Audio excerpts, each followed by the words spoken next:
Hi everyone, I'm outside the special care unit here at Shannen Farm. You might be able to see in the background we've got Blondie and her cria. So I'm going to give you a little bit of an update. It's been some really good news, so I can't wait to share it with you. Hi girl, how are we doing? So you might remember we were actually feeding this little one. Now we don't have to do that anymore, which I'm quite pleased about because Mum's producing just enough milk to keep her happy, and she's starting to eat a little bit of solid food, that being alpaca mix in here. Now we did name this one, you probably know it already, but this is Shannen, named after a wonderful supporter of ours who came to visit her, and we had to because she's absolutely gorgeous as well. Actually, not with the rest of our alpacas still, just because I can tell you for sure it's still freezing cold outside, especially on a night, and that just means we want her nice and warm in here, tucked up with her heat lamp. Hey girl, do you remember me?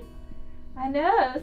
So maybe she remembers me because I used to feed her, but you might remember as well we were actually weighing her every few days to make sure she was putting on weight, and we were doing that for quite a while, but recently she's at the point where she's putting on enough weight and we're confident that we don't need to do that anymore. But if things change, we might do that again. Blondie, as with the rest of our alpacas here, they were actually a really tight-knit group, so they'll probably go together. They might be a bit funny for the first few days just to get reused to each other really, but I can't see any problem why she can't be rejoin the herd successfully really.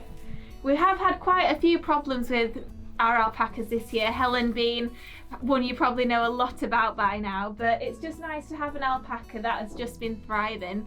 There was a point where we thought we'd end up bottle feeding this one like we did Helen, which we were all prepared to do, but we'd much rather than be reared by the mum.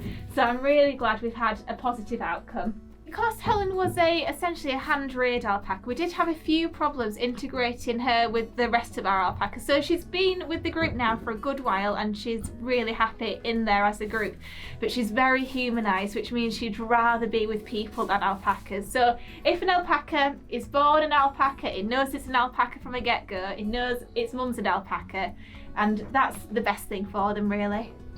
She's just like a miniature carbon copy of her mum. So Xander is of course her dad to all our crias, and he's like a black and white with a bits of brown all over him, which means like sometimes we don't know quite what his alpacas are going to look like, his babies anyway.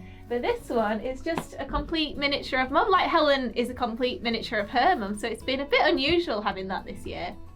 It's been really good to see Shannen just thriving, drinking milk from mum. We're getting to know her personality a bit. She's been a bit cheeky recently, so I'm sure she's going to continue on that streak, but I'm sure mum will keep her in line. So we're going to keep you updated on how she progresses in the future, as well with all of the alpacas here at Shannen Farm.